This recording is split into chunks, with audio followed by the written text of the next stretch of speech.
ou pandemias, né, que nem a gente está dizendo, que nós estamos vivendo esses dias. Se acompanhar aí, já alguns colégios já fecharam, provavelmente os daqui ainda não fecharam, porque eles já estão fechados por causa da falta da água, mas Pelotas já fechou alguns, amanhã talvez não tenha alguns ônibus, né, em Pelotas. Hoje os campeonatos estaduais e à tarde já foi também deliberado isso pela FIFA, que estão sendo cancelados, os nossos aqui ainda não, mas já estão sem público. Então está se restringindo essa aglomeração de pessoas. Querido, enquanto isso não nos alcança aqui, nós precisamos seguir o mínimo, o básico, amém? E qual é o mínimo básico? O mínimo que a gente precisa fazer é se cuidar, amém? Então tem algumas regrinhas ali que você já viu muito elas na televisão, e o interessante é que quando eu falei sobre isso há 2 semanas atrás, eu percebi que algumas pessoas estavam pensando que eu estava louco, né? O pastor está louco naquilo que ele está falando, né? E nós já sabíamos, porque a gente estuda, a gente está informado que isso ia chegar na nossa nação. E está recém começando na nossa nação, então nós temos aí mais ou menos uns 40 dias pela frente para enfrentar esse vírus pela frente aí, queridos. Então, dentro de algumas restrições, evite apertos de mão, beijos e abraços. Aquilo que para nós aqui eu sei que vai ser bem difícil. Quando eu cheguei hoje, eu ainda conversei com o seu Dedé, eu disse, meu Deus, para nós não vai ser fácil, porque a gente beija muito, a gente abraça muito e cumprimenta muito. Mas então, queridos, isso é a fim de precaução. Querendo ou não, nós precisamos adotar esses métodos de precaução. E eu gostaria que você pudesse, querido, não só aqui na sua casa, nos lugares onde você vai. Todo mundo está falando e eu também acredito. Não é tempo da gente, querido, instaurar um pânico. Amém? Não é tempo de pânico. Alguns países entraram no pânico. Nós, graças a Deus, não. Não é tempo de pânico, é tempo de precaução. Então vamos nos cuidar, querido, para que realmente a nossa nação seja só uma marolinha. Coisa que eu, sinceramente, não creio que seja. Lave bem as suas mãos, use álcool em gel, que nem nós falamos, já tem lá na igreja. O álcool em gel já tem aqui, faz 2 semanas que nós colocamos. E sobre todas as coisas, aumente a sua fé. Amém? Glória a Deus. Então, querido, nos ajude. O problema é que a gente, às vezes, como igreja, a gente é muito espiritual, né? E a gente, como é muito espiritual, a gente quer dizer, não, mas nós temos um Deus forte. Não, pastor, isso é do inimigo. Não, pastor, isso é do diabo. Essa é a ideologia, né, que a gente conhece aí da realidade do cristianismo que nós vivemos hoje. Querido, eu não sei se é do diabo, eu não sei de quem é, eu sei de uma coisa: nós precisamos adotar as medidas de segurança que o governo está estabelecendo. Amém? Nós precisamos. E se na semana que vem, por algum acaso, a medida for adotada, que nós não possamos nos reunir, nós não vamos nos reunir. Aí nós vamos fazer um culto, o culto vai ter normal com aqueles do Ministério do Louvor, e com quem for pregar aqui, nós vamos estar transmitindo pelo nosso canal do YouTube. Amém? Se você, querido, semana que vem a gente não fechou a igreja, pastor, nós não vamos fechar porque não vai ser preciso. Glória a Deus que não seja preciso. Se você, querido, tiver algum sintoma, febre, dor de cabeça, está tossindo, querido, não venha, fique na sua casa. Amém? Procure um médico, fique na sua casa. Tá? É só uma gripe, nós sabemos, mas o índice de mortalidade, não só em criança, como em pessoas idosas, é muito alto. E nós temos muitas pessoas idosas aqui na igreja, nós queremos cuidar muito bem delas por muito tempo, e temos muitas crianças também. Amém, queridos? Então nos ajude, faça isso na sua casa, faça isso no seu trabalho, faça isso na sua empresa. E vamos, como já pedimos aqui há 2 semanas atrás, vamos estar orando, não só pela nossa nação, como também pela nossa cidade. Semana retrasada nós começamos o período de oração pela nossa cidade para que viesse a chover. E graças a Deus, Deus pelo jeito vai nos dar uma graça da chuva, né? Graças a Deus, aquilo que nós estamos precisando tanto. E a gente tem pedido chuva em boa medida, nem a mais e nem a menos, né? Que não faça nenhum estrago, mas que possa, né, pela graça de Deus, restabelecer os nossos reservatórios de água. Deus tem nos dado a graça. E vamos orar também pelo coronavírus, porque na nossa perspectiva é só mais uma gripe, mas nós sabemos que não é só uma gripe. O efeito colateral, escute o que eu vou dizer para você, não, o nosso maior problema não é o coronavírus por si só, né? Não é só o vírus, né? Que nem é coronavírus, é Cor-19, né? Covid-19, né? Não é o problema do vírus por si só. O nosso maior problema, querido, que nós vamos enfrentar daqui para frente, são econômicos. Então nos ajude em oração. São problemas econômicos que não é a igreja que vai passar, é toda a nossa nação vai passar. Porque se fechar e a gente entrar como já alguns estados lá em cima já estão começando a restringir algumas coisas, desde comércio, desde tudo, querido, a situação pode... A gente já vem com uma realidade difícil e a gente precisa ter essa consciência que as coisas podem, talvez, piorar um pouco mais. Então a gente está confiando em Deus, mas nós como igreja temos uma responsabilidade também de estar orando. Amém, queridos? Glória a Deus.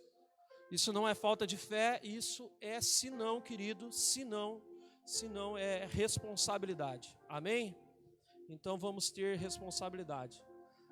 Nós vimos alguns líderes mundiais aí se manifestando e voltando atrás dentro das suas manifestações, onde eles tentaram convencer as pessoas a permanecer indo aos cultos, né? E eu falei isso porque que ninguém estava falando aqui, eu já cantei a pedra 2 semanas atrás. Eu não sei se eu não fui o primeiro pastor do Brasil a começar a falar sobre o coronavírus.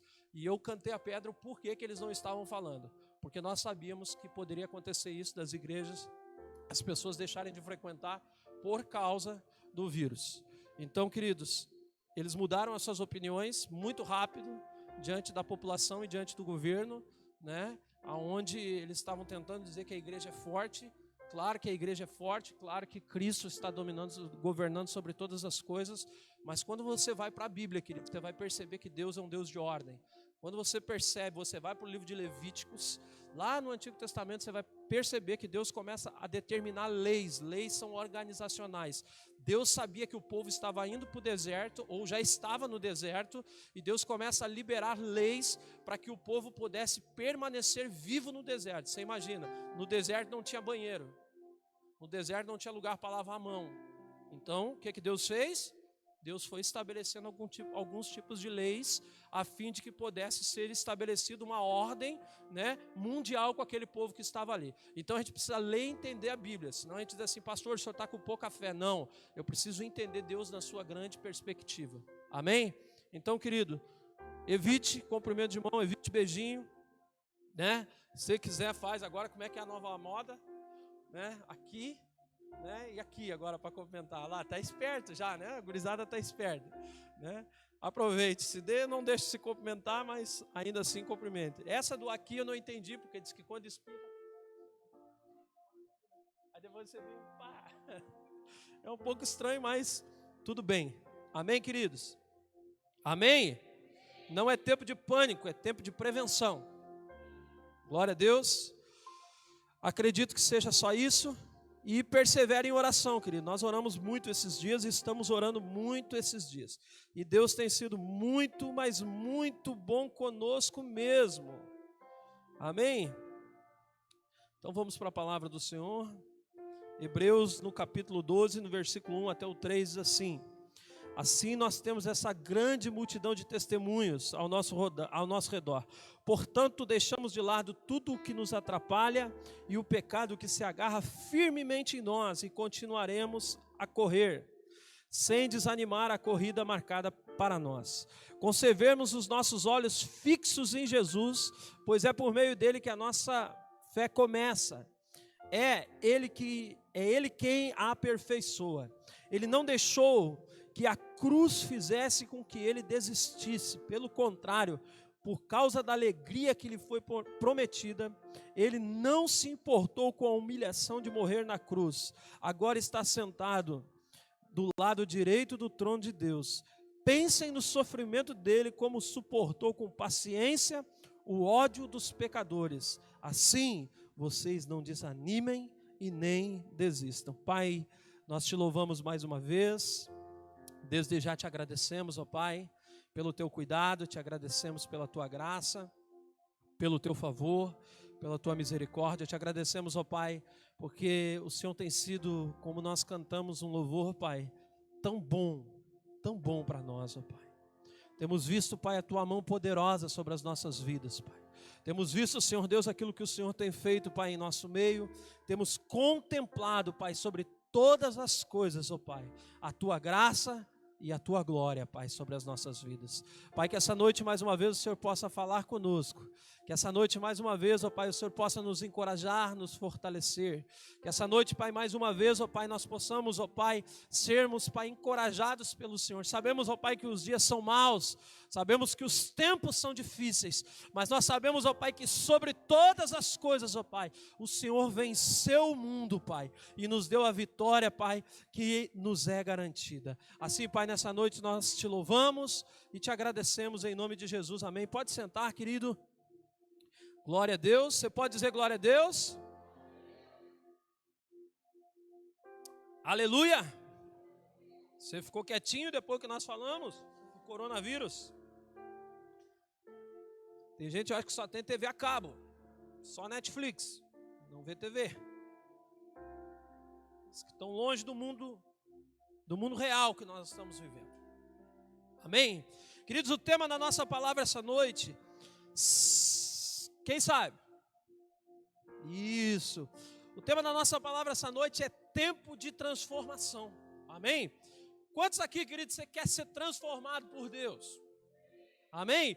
Deixa eu perguntar mais uma vez, mas talvez diferente. Quantos aqui, querido, você acredita que Deus está transformando a sua vida? Amém?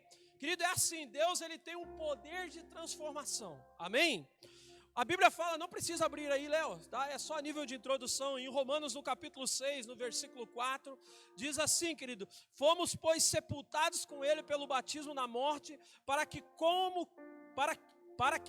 como Cristo foi ressuscitado dentre os mortos pela glória do Pai, assim andemos nós também em novidade de vida. Eu vou ler de novo depois da vírgula. Assim andemos nós também em novidade de vida. Amém? Querido, eu não sei você, mas se existe uma coisa que eu anseio todos os dias é andar dentro dessa novidade de vida.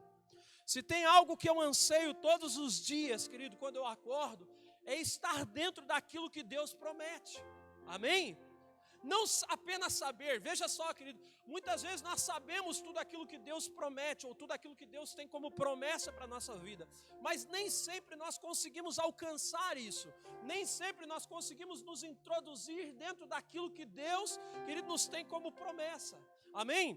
Querido, uma das coisas que eu acredito que nós mais procuramos verdadeiramente é viver essa novidade de vida que Deus tem para nós. Todos os dias, querido, eu acredito que nós, como seres humanos, nós buscamos essa novidade de vida. A nossa espiritualidade, querido, é claro que ela não deveria ser, ou ter essa perspectiva também, mas nós sabemos, ó querido, que dentro da nossa perspectiva, da nossa religiosidade, é sempre buscar algo que Deus tem para nos oferecer. Não é somente a adoração a Deus, ainda que deveria ser só adoração a Deus, mas nós sabemos, querido, que existe sempre da nossa parte algo a mais. Não ouvi um amém, né? Porque a gente não gosta de confessar os nossos pecados, é ou não é? Por quê? Porque a gente sempre busca algo de Deus. E a gente, querido, sempre está, querido, crendo em Deus e buscando em Deus essa novidade de vida. E talvez a nossa pergunta hoje, para introduzir essa mensagem, seja: o que é ter uma novidade de vida? O que é viver novidade de vida? Na perspectiva humana que nós temos, querido, viver todos os dias uma novidade de vida é todos os dias ter algo novo. É ou não é? Quem tem um carro aqui? Diz amém. Quem tem carro? Seria ou não seria uma novidade de vida para você ter um carro novo amanhã? Claro que sim. Dentro da nossa perspectiva de vida, querido, viver uma novidade de vida é viver, querido, baseado sempre na novidade de algo. Ter algo novo para a nossa vida. Ou acordar amanhã, quem dera realizar um sonho da casa própria, ou quem dera, querido, talvez comprar aquele imóvel tão esperado. Essa é a nossa perspectiva de novidade de vida. É isso que nós esperamos. Nós sempre esperamos ter algo a mais ou melhorar algo na nossa vida. Mas veja só, querido, deixa eu dizer uma coisa para você. A despeito da forma que nós pensamos e entendemos como novidade de vida, querido, não está baseado. Ainda que nós termos coisas novas, isso é também natural para nós, mas não está baseado em ter algo novo. Novidade de vida, escute o que eu vou dizer para você, querido, não estar em todo dia viver algo novo. Por quê? Porque a vida não nos permite isso, querido. Viver todos os dias algo novo, algo diferente. A vida não nos permite isso. Escute, a vida não é monótona. Quem sabe o que é monótono? Chato, pesado. A vida não é monótona, mas a despeito de não ser monótona, ela é feita de suas monotomias. O que são monotomias? Falta de variações, falta de mudanças. A vida é constituída por falta de mudanças. Amém?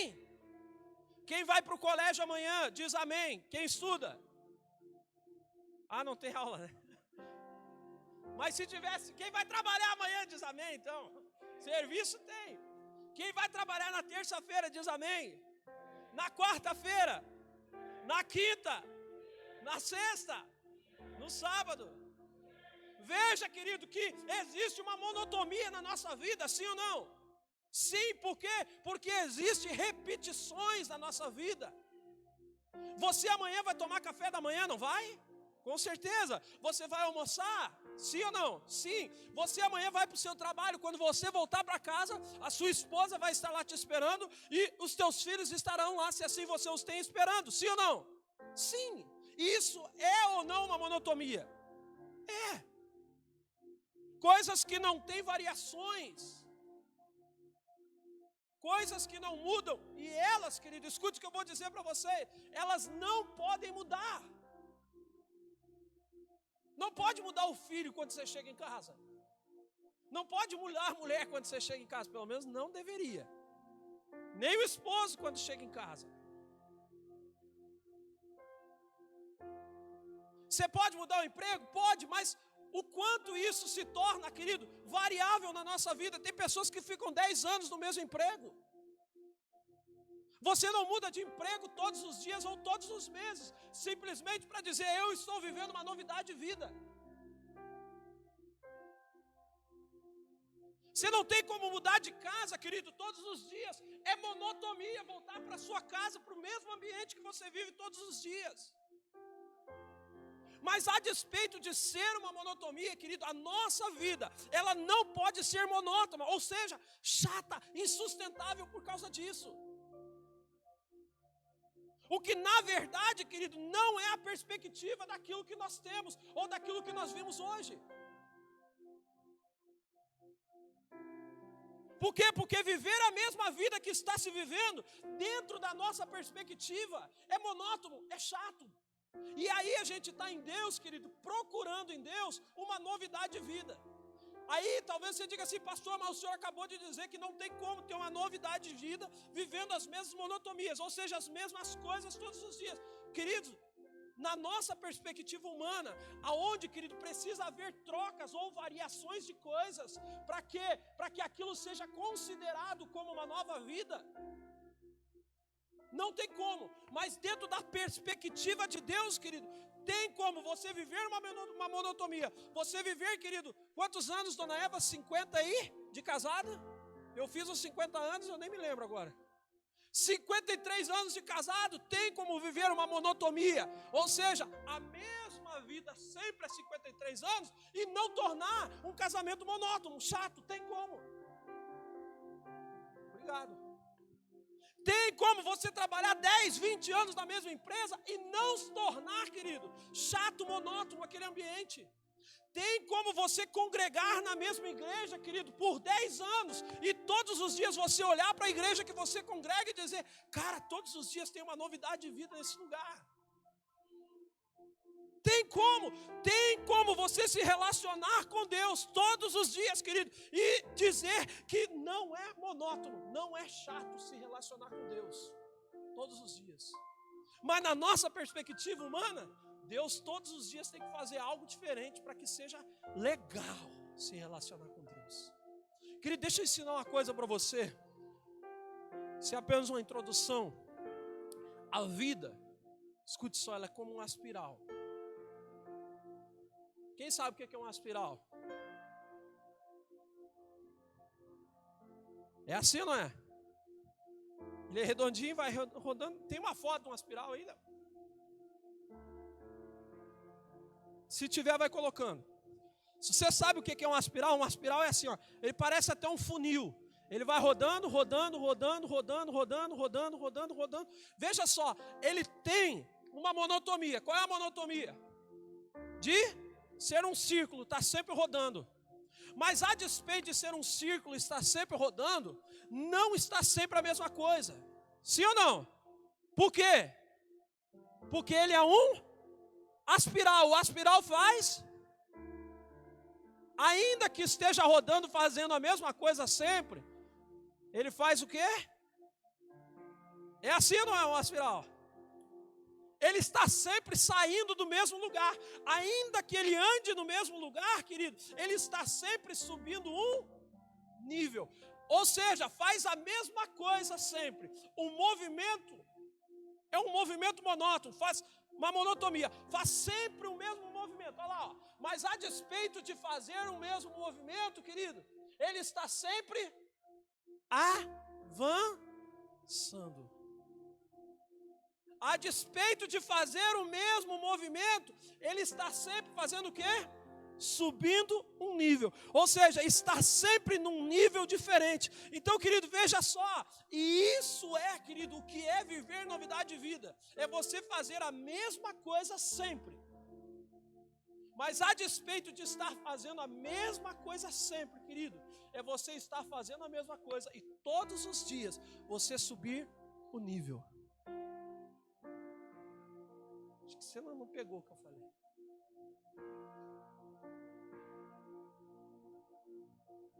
A vida é como uma espiral. É você fazer o mesmo movimento sempre. Casa, trabalho, igreja, casa, trabalho, igreja, casa, colégio, trabalho, igreja, cursinho, não sei qual é a sua monotonia diária, mas a despeito de você fazer o mesmo movimento, que não pode ser mudado, é você fazer esse movimento e dentro desse movimento, todos os dias, o nível subir. Quando você muda, escute, quando você não muda, o nível, a vida se torna monótona, chata. Sabe por que o casamento de 1 ano é chato? E aí você pega 53 anos de casado e você enxerga alegria? Porque o movimento de alguém que está casado há 1 ano é o mesmo movimento de alguém que está casado há 53 anos. Acorda, limpa a casa, faz comida, terminou de fazer comida, coitado das mulheres, lava a louça, terminou de lavar a louça, já tem que começar o café da tarde, terminou de lavar a louça do café da tarde, já começa a pensar na janta. É assim ou não é? Meu Deus, não é fácil. Então, querido, escute só, o movimento de alguém que está casado há 1 ano e está dizendo que o casamento é chato, é o mesmo movimento de alguém que está casado há 53 anos e está jubilando, está celebrando. Por quê? Escute só, a intensidade de quem está há 50 anos, a felicidade de quem está há 50 anos com Deus, celebrando no mesmo lugar, querido, muitas vezes não é a mesma intensidade de quem está 1 semana celebrando no mesmo lugar. Por quê? Porque o nível não subiu. Porque na verdade, a nossa vida não está sendo uma espiral, a nossa vida está sendo um círculo. E a gente está como a nação estava no deserto, rodando e andando no mesmo lugar. Porque não tem problema de você andar no mesmo lugar, não existe problema na vida de você fazer as mesmas coisas sempre. O que existe problema, querido, na vida é você fazer as mesmas coisas sempre. E as mesmas coisas que você faz sempre não tornam você melhor.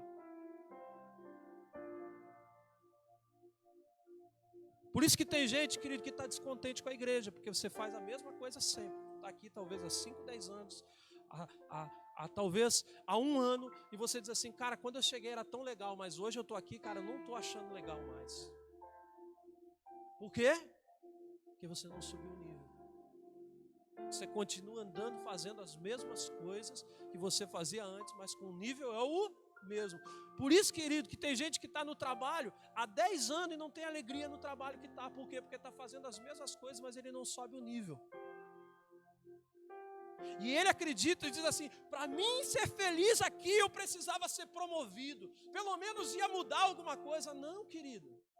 Você que precisa mudar o nível.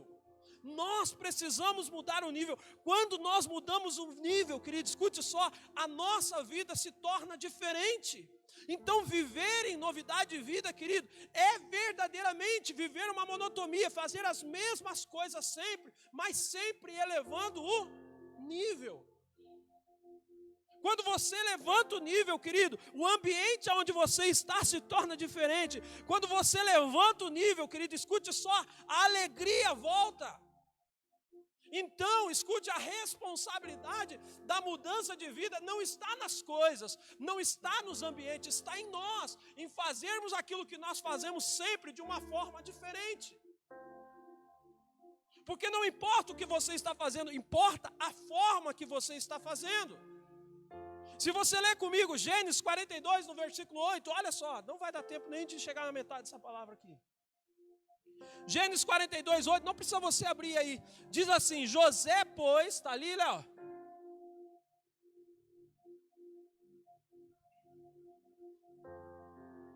José, diz assim, pois reconheceu a seus irmãos, mas eles não o quê? Eles não o quê? Reconheceram. De quem que nós estamos falando? De José. Quem é José? O filho de Jacó que foi vendido pelos seus irmãos a mercadores. Lembra da história? Foi lançado dentro de uma cisterna pelos seus irmãos de sangue. Por quê? Porque o seu pai fez uma túnica para ele. Veja, eles eram filhos do mesmo pai, querido, e ainda assim, os seus irmãos o venderam. E a Bíblia diz, querido, que passado alguns anos, depois de José ter sido vendido, depois de José, querido, ter sido lançado no cárcere, depois dele ter sido, querido, injustiçado, a Bíblia diz o seguinte, querido, que Deus sustentou José diante dessa situação, e José, querido, que estava vivendo os mesmos problemas que nós todos vivemos, as mesmas aflições que nós vivemos, a Bíblia diz que esse homem sustentado por Deus, ele decide diante dessas situações e mudando a sua vida, subindo nível, e Deus está com ele, e Deus coloca José sobre governador do Egito. E aí, escute só, passa alguns anos, diz que houve fome na terra do Egito, você conhece a história? E os irmãos de José foram até o Egito, e quando eles chegam no Egito, a Bíblia diz que eles têm que comprar comida de quem? Da mão de quem que eles vão comprar comida? Na mão de José. E aí o texto diz exatamente o que nós lemos. José, pois, os reconheceu, mas os seus irmãos, mas eles não o reconheceram.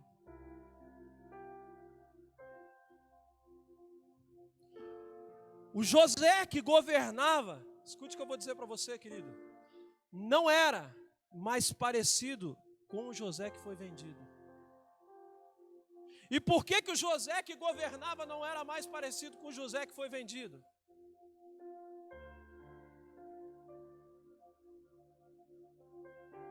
Por quê? Porque quem caminha com Deus sempre está evoluindo e sendo transformado. Ei, quem caminha com Deus está sempre evoluindo e sendo transformado, querido. José estava com Deus, os seus irmãos olharam e não reconheceram porque ele era um homem diferente, porque ele evoluiu, porque ele subiu o nível. No entanto, querido, os seus irmãos que não caminhavam com Deus, não estavam dentro do propósito de Deus, a Bíblia diz que eram as mesmas pessoas. Quando você caminha com Deus, querido, escute só, você não pode ser mais o mesmo. Dia após dia você tem que evoluir, dia após dia você tem que ser transformado. Escute, ao ponto, querido, das pessoas olharem vocês, talvez daqui a um ano e dizer, quem é essa pessoa? Não conheço mais. Você conhece alguém que saiu da droga, querido, estava sendo escravo de Satanás, de repente conhece Jesus, começa a caminhar com Deus, a pessoa, querida, é completamente transformada, daí um dia ela está no altar pregando e as pessoas dizem assim, esse não é aquele que eu conheci, não pode ser. Não acredito.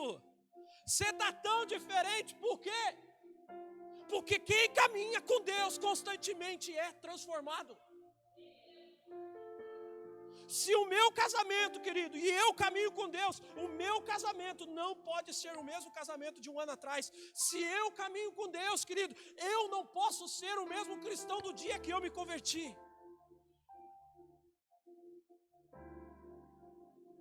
Estou me fazendo entender? Eu preciso ser transformado. Quem caminha com Deus, querido, está sempre evoluindo, está sempre sendo transformado. Quem caminha com Deus, querido, tem uma vida de espiral. Quem não caminha com Deus é sempre o mesmo. Não muda, a roupa não rasga, o tênis não muda, o cabelo não cresce. Nada, é sempre a mesma figurinha, sempre a mesma carinha, as atitudes são a mesma. Quer saber se alguém, querido, desde o dia que Pseudo disse que entregou a sua vida para Jesus, querido, quer saber se essa pessoa verdadeiramente está tendo uma vida com Deus? Olhe as suas atitudes, olhe a sua aparência, olhe o seu ser, veja se ela está sendo transformada.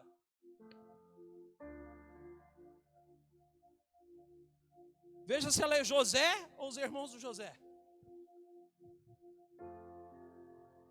Escute, não trabalhe para mudar suas rotinas. Trabalhe para você mudar de nível. Não trabalhe para mudar suas rotinas. Bem que amanhã eu podia fazer alguma coisa. Bem que agora eu podia fazer algo diferente na minha vida. É assim a nossa expectativa. De tentar suprir a nossa necessidade em Deus, ou a nossa necessidade de satisfação, acreditando que estamos vivendo algo novo, tentando mudar as nossas rotinas. Agora eu não vou mais trabalhar com isso, eu vou trabalhar com isso. Agora eu não vou trabalhar mais nessa área da igreja, agora eu vou trabalhar nessa área da igreja. Agora eu não sou mais dessa igreja, agora eu sou daquela outra igreja. Agora eu não sou mais desse colégio, agora eu vou lá para o outro colégio. É assim que nós tentamos viver e pseudo acreditar que estamos vivendo uma novidade de vida. E no entanto não estamos vivendo uma novidade de vida. Por quê? Porque só estamos trocando ambientes ou trocando rotinas, mas na verdade, querido, nós não estamos subindo o nosso nível. O segredo da vida é fazer as mesmas coisas, claro que quando possível mudá-las, mas sempre em um nível diferente. O segredo da vida, de viver uma novidade de vida, querido, é você seguir fazendo as mesmas coisas que você está fazendo e mudando o nível. Não é trocar o marido, você não precisa de um marido novo, você não precisa de uma esposa nova.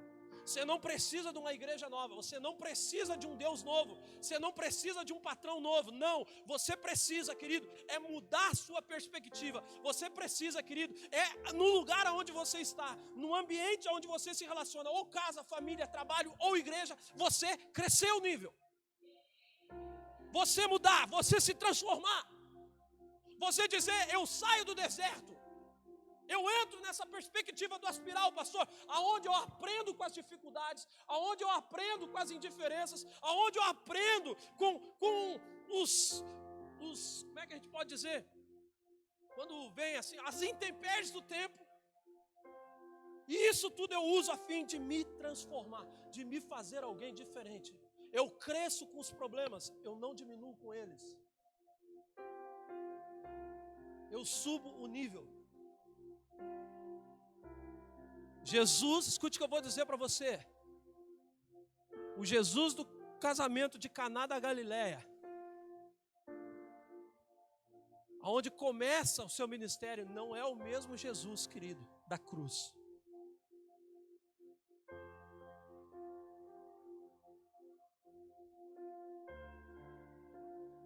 Ele mudou.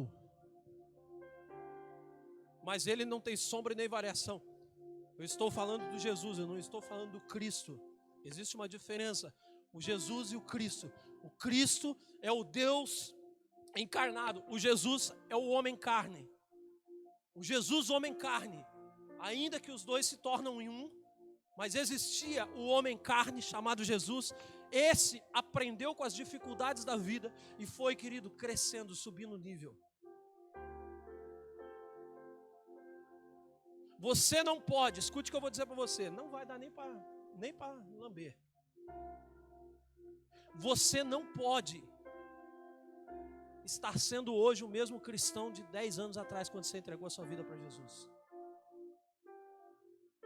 O seu casamento hoje, a sua perspectiva hoje, não pode estar sendo a mesma do dia que você casou, e eu não sei quanto tempo faz que você casou. Você hoje não pode ser o mesmo cristão dessa igreja, da mesma maneira que quando você chegou nessa igreja, não sei há quanto tempo atrás, dias, meses, anos, ou talvez décadas, porque essa igreja tem mais de década, eu acho. Não pode ser o mesmo. Se você é o mesmo, querido, desculpa eu dizer uma coisa para você. Você está atrás do tempo.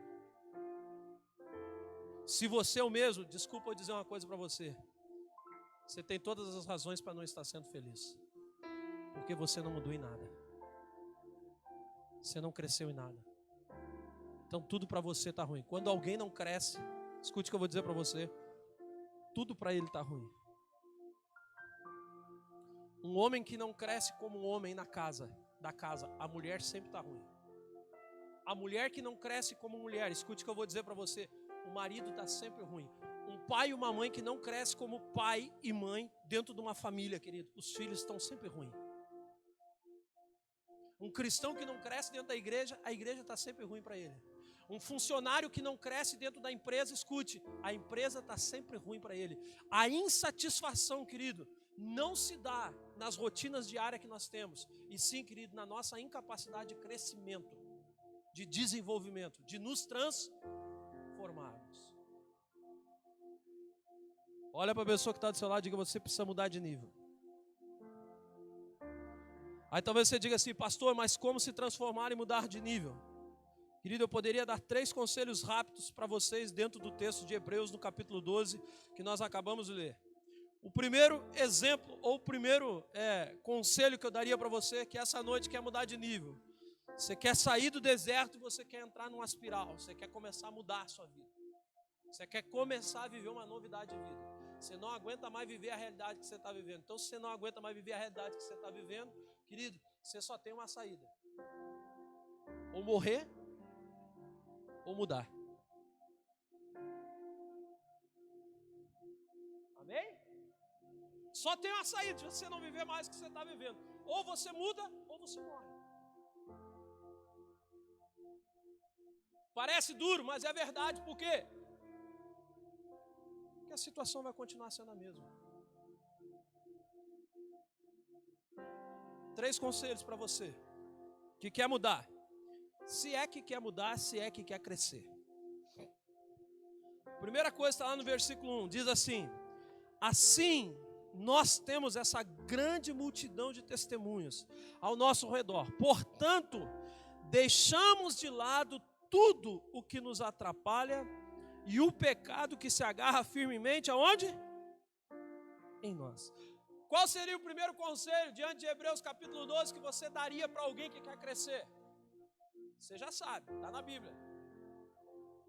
Deixe para trás todos os seus obstáculos. Deixe para trás tudo aquilo, querido, que te atrapalha de avançar. O que está te atrapalhando, querido, de avançar? Não sei, você sabe quais são os seus obstáculos. Talvez os seus obstáculos sejam o que o escritor de Hebreu verdadeiramente falou: os meus pecados que vivem agarrados em mim. Não sou eu que estou dizendo, é o escritor de Hebreus, que ninguém sabe quem é, se queixa para ele. Talvez, querido, o que te atrapalha de avançar, de mudar, sejam os seus pecados. Então, abandone-os, vença eles hoje. Talvez, queridos, o que te atrapalha de avançar sejam as palavras que você deverá ou deve deixar para trás da sua vida. Conhece alguém que está sempre reclamando da vida? Sim ou não? Conhece alguém que está sempre maldizendo a vida que tem? Conhece ou não? Você acha que essa pessoa avança ou não avança? Claro que não avança.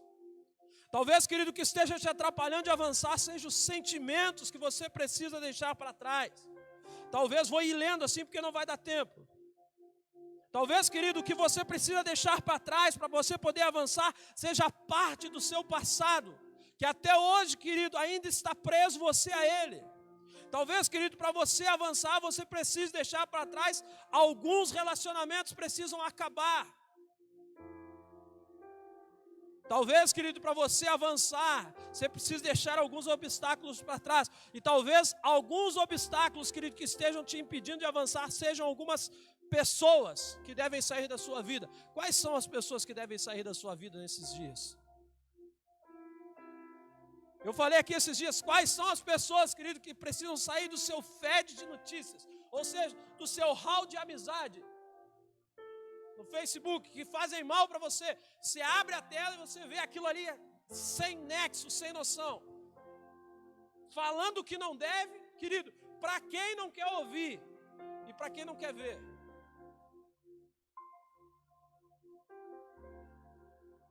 Talvez você diga assim, pastor, mas não é tão fácil assim. Eu sei, até sei dizer para você que não é fácil, mas é necessário. Talvez você pergunte para mim, como fazer? Aí o texto mesmo nos ensina, ele diz assim, olhai, pois o número de testemunho que nos rodeia. O próprio texto, a própria Bíblia, a própria palavra nos ensina. Ele diz assim, olhe para a sua volta, você está cercado, não é o que diz o versículo 1? Volta lá, Léo, por favor, versículo 1. Portanto, nós também, pois estamos o quê? Rodeado de tão grande nuvem de testemunhos. Ou seja, a nossa volta, querido, está cheio de pessoas que conseguiram aquilo que eu julgo ser difícil. É isso que a Bíblia está dizendo. A Bíblia está dizendo que você julga difícil largar esse pecado. Tem uma nuvem de testemunho na sua volta. Pessoas que deixaram pecados piores do que esse que você está vivendo aí hoje. Você está dizendo que é difícil liberar o perdão, então olhe para a sua volta, porque do lado de você tem pessoas que tinham motivos muito maiores para não perdoar, e no entanto, perdoaram. Elas mostram para você que dá. É isso que a Bíblia nos ensina, querido. Nós não temos desculpa. Escute o que eu vou dizer para você. Se as pessoas conseguiram, é isso que a Bíblia está dizendo, você também? Vamos junto. A Bíblia está dizendo que se as pessoas conseguiram, você também. Se elas conseguiram vencer os obstáculos, querido, e dentre eles variados números de obstáculos, Deus nos encoraja por meio desses testemunhos a dizer, olha a sua volta, tem gente pior do que você, em situação pior do que você, que também talvez não acreditava, mas porque um dia olhou para alguém que estava do lado, que conseguiu, também conseguiu. Diga a pessoa que está do seu lado, diga, você pode, você consegue. Escute, suas maiores decisões não estão relacionadas com o que você vai vir a conquistar ou viver daqui para frente. As suas maiores decisões estão sim, querido, baseadas naquilo que você terá que renunciar hoje. Não existe um futuro sem um presente. Não existe novidade de vida sem que o hoje seja transformado. Não existe, querido, subir de nível na vida sem que o hoje seja mexido. Você quer subir um nível na sua vida, você quer melhorar na sua vida, você quer viver uma novidade de vida, então escute o que eu vou dizer para você, comece a tomar as suas decisões hoje, comece, querido, hoje, saindo desse lugar, querido, pensando, o que eu preciso mudar? Por onde eu preciso começar? Por onde? Deixa eu fazer essa pergunta para você, como se fosse o Espírito Santo de Deus, por onde você precisa começar a sua mudança? Aí talvez você diria assim, pastor, eu queria que hoje o Senhor me encorajasse. Eu estou te encorajando. Eu estou te encorajando você a sair do nível que você está, você subir o nível, querido, e deixar de uma vida, querido, chata para viver uma vida abundante em Deus, uma vida de novidade, todos os dias, ainda que fazendo as mesmas coisas, sendo acrescentado em Deus, querido, e tornando a monotonia da vida, algo completamente diferente, fazendo da vida, querido, que muitas vezes para nós é um fardo, fazendo da vida um lugar, um ambiente de felicidade.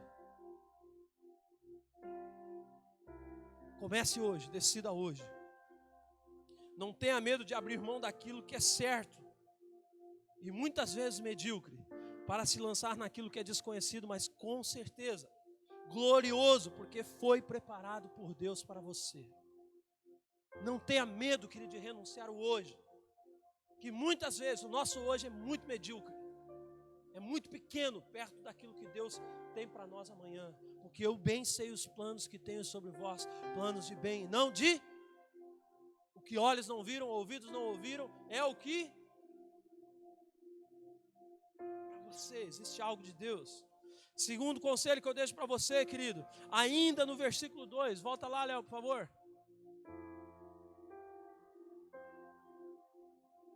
Ali mesmo, filho, volta lá.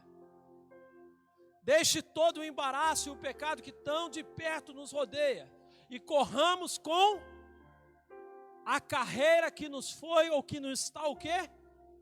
Proposta. Segundo conselho que eu deixo para você, o primeiro, querido, livre-se daquilo que é um obstáculo. A segunda coisa para você que quer seguir, subir o seu nível de vida, querido, viver uma novidade de vida, corra com perseverança a corrida que lhe foi proposta.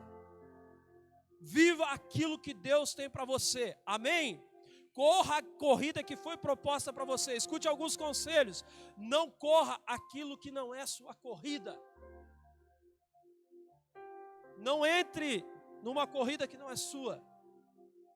Não lute batalhas que não são. Não responda aquilo que não lhe foi perguntado. Não ensine quem não quer aprender. Não discipule quem não quer discipulado. Não tente convencer quem não quer ser convencido. Ou seja, guarde suas energias para aquilo que realmente tem um propósito. Amém? Guarde as suas energias para aquilo que realmente tem propósito. Corra a corrida, querido, que lhe foi proposta. Sabe o que a Bíblia está dizendo? Que você deve fazer aquilo que você foi chamado para fazer. Eu vou falar de novo. Você deve fazer aquilo que você foi chamado para fazer. Tem muita gente fazendo aquilo que não foi chamado para fazer. Tem muita gente metendo bedelho, querido, aonde não deveria meter o bedelho. E fazer aquilo que não foi chamado para fazer, pastor, é errado. Querido, eu não sei se é certo ou errado, eu sei de uma coisa, e é só isso que eu quero dizer para você. É desgastante. Fazer aquilo que não foi chamado para fazer, querido, é desgastante. Sabe o que você está cansado? Ah, pastor, eu estou cansado. Você está fazendo o que você não deveria fazer. Você está se metendo onde você não deveria estar se metendo. Você está se relacionando com quem Deus nunca quis que você se relacionasse. Você quer consertar aquilo que Deus nunca mandou que você consertasse. É um desperdício de energia da nossa parte, querido. Aonde quando nós deveríamos usar todas as nossas forças para o propósito pelo qual Deus nos chamou, para a corrida pelo qual Deus, querido, tem como propósito para nós. Você está gastando tempo e energia onde você não deveria. Escute, todas as vezes, querido, que você gasta tempo e energia aonde você não foi chamado para fazer, ou fazer aquilo que não é do seu encargo, da sua incumbência, você está procrastinando o seu crescimento. Sabe por que você não está crescendo? Ou sabe por que você não saiu do nível que você está hoje? Você gastou tempo com coisas que você não deveria ter gastado tempo. Porque você está investindo a sua vida onde você não deveria estar investindo. A Bíblia fala sobre um homem chamado Saul. Quem conheceu Saul? Amém? Isso é antigo, hein? Eu não conhecia, ouvi falar, estou brincando. A Bíblia fala sobre um homem chamado Saul, querido. Um homem que foi levantado como rei de Israel. E sabe o que a Bíblia diz? A Bíblia diz que certa vez eles foram numa guerra contra os filisteus. E quando eles foram para essa guerra, querido, contra os filisteus, sabe o que aconteceu? Deus disse assim: quando Samuel chegar, vocês vão sacrificar. porque só o sacerdote podia sacrificar. E sabe o que aconteceu? Passados 7 dias, que era o tempo estipulado, o povo começou a ficar indignado. Samuel não vem, nós vamos morrer. Se nós não sacrificar Deus, Deus não está conosco. Sabe o que Saul fez? A Bíblia diz que Saul foi lá e sacrificou. Quando ele termina de sacrificar, que parece que até era uma pegadinha de Deus, Samuel chega e diz: o que você fez? Pois é, você demorou. Aí porque você demorou, eu fiz aquilo que você deveria ter feito e deixei de fazer aquilo que era minha incumbência. Aí sabe o que Samuel diz? Samuel diz assim: rapaz, você agiu de uma forma completamente errada, você fez aquilo que você não deveria ter feito. Sabe o que Deus está fazendo agora? Aí Samuel diz assim: ó, Deus teria confirmado a você se você tivesse feito a coisa certa, você como rei, ou rei sobre Israel. Mas agora, porque você fez o que não deveria ter feito, porque você correu a corrida que não lhe foi proposta, sabe o que ele disse? Ele disse assim: agora Deus já preparou para ele um outro rei.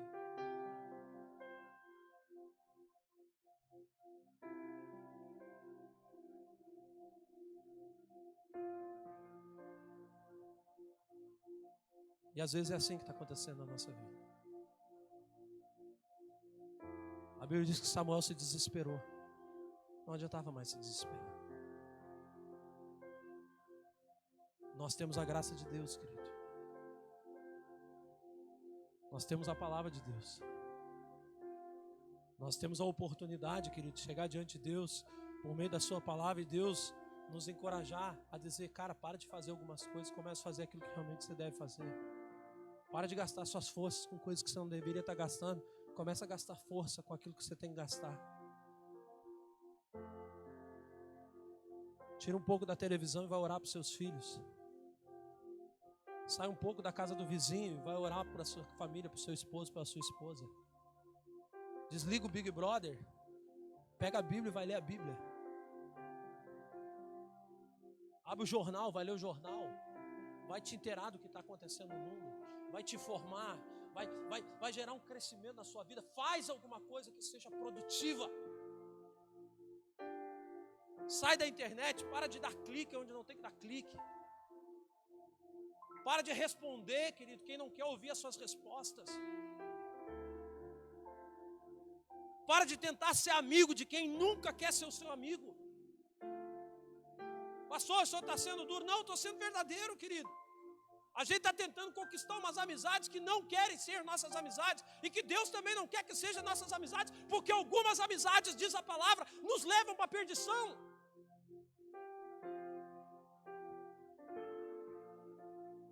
Nos roubam o foco, nos roubam a esperança, nos roubam as nossas forças. E nós, querido, estamos fazendo aquilo que não deveríamos fazer e, no entanto, aquilo que nos foi proposto por Deus. Nós estamos procrastinando, e procrastinar, querido, é adiar o nosso crescimento. Sabe o que aconteceu com Saul? Saul estava para ser promovido. Se tivesse feito aquilo que foi proposto, como ele não fez aquilo que foi proposto, sabe o que aconteceu? Samuel diz assim: ei, você ia ser promovido, pastor Samuel? Ele diz assim: agora você foi demitido, porque Deus já tem alguém para colocar no teu lugar. E às vezes nós estamos sendo demitidos.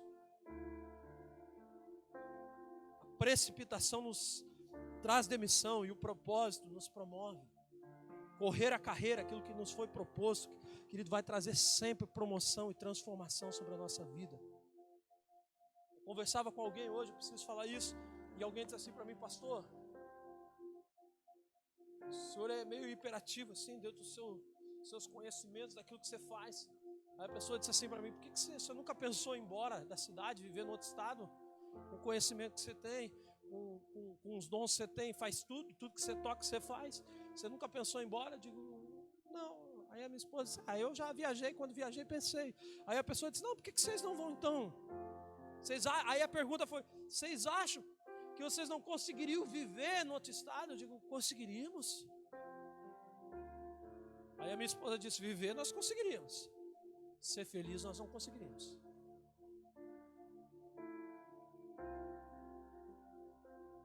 Porque o nosso propósito, que a carreira que nos foi proposta para correr, é nessa cidade, é nesse estado. não é no outro lugar. Então, às vezes, ir para outro lugar até nos é agradável, até nos é atrativo, até nos parece que estamos vivendo uma novidade de vida, mas, no entanto, não estamos vivendo, querido. Porque o crescimento, querido, com certeza, se um dia eu tivesse pensado em sair, ir embora, com certeza eu não seria o homem que eu sou hoje. Com certeza, querido, eu não teria andado no círculo desse espiral em crescimento. Com certeza, querido, eu estaria em outro lugar, mas vivendo uma monotonia de vida, andando que nem um povo que anda no deserto. Por quê? Fora do propósito. Não estaria correndo a carreira que me foi proposta. Então, querido, qual foi a carreira que te foi proposta? Deixa eu fazer essa pergunta para você essa noite. Qual foi a carreira que te foi proposta? Pastor, o senhor está falando sobre ministério? Em partes, Deus nos dá uma corrida ministerial, mas nós temos muitas outras corridas. Muitas outras. Nós temos a nossa casa, nós temos a nossa família, nós temos os nossos filhos, nós temos a nossa sociedade, nós temos as nossas amizades, nós temos o nosso trabalho, pastor Silmar. Nós temos a nossa responsabilidade como cristão. Então, qual é as carreiras ou a carreira, querido, que Deus te chamou para você correr? Foque-se naquilo que Deus te chamou para fazer. Gaste suas forças com aquilo que você tem que fazer, querido. Nós vivemos num mundo muito corrido. Se você tentar fazer tudo, deixa eu dizer uma coisa para você, você não vai fazer nada. Se você tentar, querido, agradar todo mundo, escute o que eu vou dizer para você, você vai morrer decepcionado com você mesmo. Se você tentar ser amigo de todos, escute o que eu vou dizer para você, você vai morrer inimigo de você mesmo.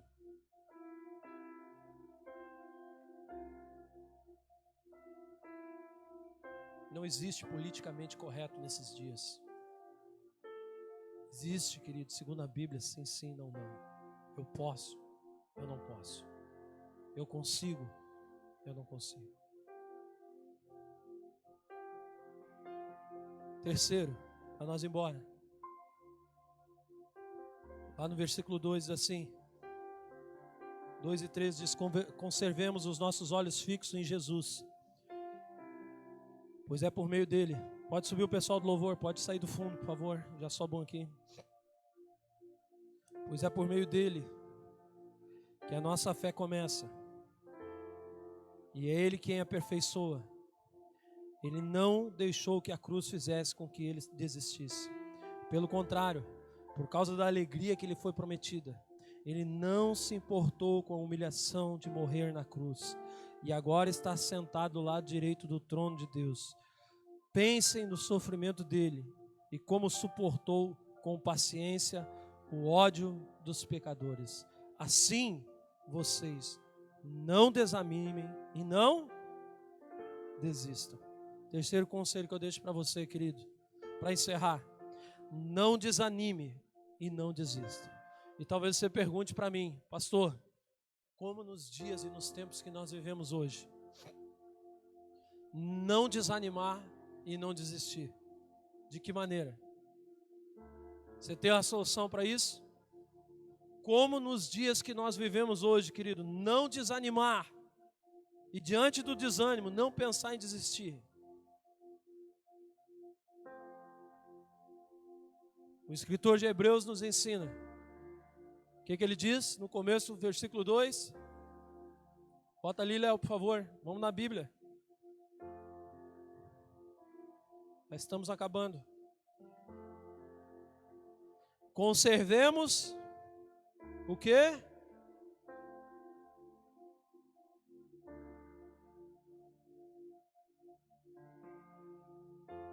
Pode responder para você mesmo. De que maneira? Como não desanimar e como não desistir nesses dias, querido? Uma palavra de fortalecimento do pastor, com bom louvor. Não, fitando os olhos em Jesus, o autor e consumador da nossa fé. Como não desistir nessa caminhada de transformação, de crescimento, de tentar subir um nível? na nossa vida. Como? Como não desanimar e não desistir diante de um mundo mau, diante de uma sociedade corrompida, pervertida? Como, querido? Como não desistir, não desanimar diante de uma crise econômica no mundo, na nossa nação? E agora, não bastasse a dificuldade que nós estamos vivendo, ainda assim enfrentamos mais uma epidemia, aonde, querido, mais uma vez nós seremos provados mais uma vez. Como não desanimar diante de uma situação dessa? Fala para mim. Somente, querido, fitando os olhos no Senhor Jesus, somente estando com os olhos postos no Senhor, porque, querido, se os teus olhos não estão postos no Senhor, você vai parar e você vai desanimar, pode ter certeza. Pode ter certeza, se você não tiver com os olhos firmes no Senhor, querido, escute o que eu estou dizendo para você, você não vai permanecer. O segredo é olhar para o céu. Atos, no capítulo 7, se eu não me engano, fala sobre um homem chamado Estevão. Um homem que recebeu uma corrida, um propósito de Deus de pregar a palavra. E diz a Bíblia, querido, que quando Estevão pregava, diz que era teofania, diz que era o poder de Deus, a sua palavra. As pessoas botavam a mão no ouvido e gritavam e mandavam aquele homem se calar. Cala-te, cala-te, nós não conseguimos ouvir a tua palavra. Mas aquele homem estava cheio do Espírito Santo, porque Deus, querido, estava empoderando ele para ele cumprir o seu propósito. E diz que de repente aqueles homens começaram a apedrejar aquele homem, porque eles não queriam mais ouvir as suas palavras. E enquanto Estevão era apedrejado, querido, aqueles homens queriam que ele desistisse, mas ele não desistiu, Abel. Sabe o que ele fez? A Bíblia diz que ele olhou para o céu e ele viu o Senhor sentado no alto e sublime trono, e ele continuou a sua mensagem, olhando plenamente para o autor e consumador da sua fé, sem desistir, sem desanimar, e a pedrada batia, meu irmão, e aquele camarada olhava e continuava. Só existe uma maneira de você não parar, de você não desistir nesses dias, se os teus olhos estiverem postos no Senhor. Porque, ei, deixa eu dizer uma coisa para você, se coloca de pé para nós encerrar, querido. Deixa eu dizer uma coisa para você. Escute o que eu vou dizer para você aqui. Diante do que aconteceu com Estevão, sabe o que eu aprendo? Que quanto mais pedrada você leva na vida, quanto mais pedrada Estevão levava, sabe o que aconteceu? Mais o céu se abria. Você não entendeu, eu vou falar de novo para você. Você está levando pouca pedrada. Quanto mais pedrada Estevão levava, querido, mais os céus se abriam. Ei, escute o que eu vou dizer para você. Se você está olhando para o Senhor nesses dias, querido, não importa as pedradas que você está levando, queridos, essas pedradas elas têm um propósito, elas vão abrir o céu sobre a sua vida. Queridos, os céus estão abertos. Se você está levando pedrada, não olhe para a multidão, não olhe para os teus acusadores, não olhe para aqueles, querido, que te afligem, não olhe para aqueles que falem mal de você, querido. Fale mal da sua casa, fale mal da sua família, fale mal do seu ministério, fale mal do seu casamento, fale mal daquilo que você carrega. Não, olha para o Senhor, querido. Se você tem certeza que você está correndo a corrida que foi te proposta, querido, saiba de uma coisa: Deus está com você e os céus com certeza estarão sempre abertos em teu favor. Olha para a pessoa que está do seu lado e diga: os céus estão abertos em teu favor. Não importa quem está se levantando contra você, não importa as pedradas que você está tomando, essa noite é uma noite de decisão. Pastor, eu decido no meu coração, eu vou sair deste lugar hoje, vou entrar nesse aspiral da vida, vou sair do deserto e vou começar a levantar o nível. O meu casamento não vai ser mais o mesmo, a minha casa não vai ser mais o mesmo, o meu relacionamento, o meu emprego não vai ser mais o mesmo, o meu relacionamento com Deus não será mais o mesmo, o meu relacionamento com a igreja não vai ser mais o mesmo, os meus olhos vão ser transformados. Ei, quando você sai do nível, a sua perspectiva de visão muda.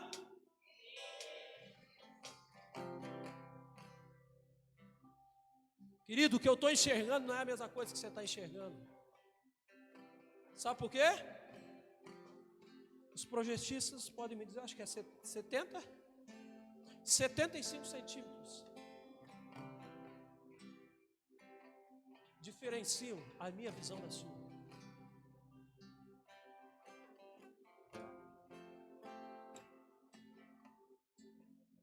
Você, quando olha daí, você consegue enxergar algumas pessoas. Eu, quando olho daqui, eu consigo enxergar todos, enxergo quem está na porta, e eu estou enxergando a casa do irmão lá do outro lado.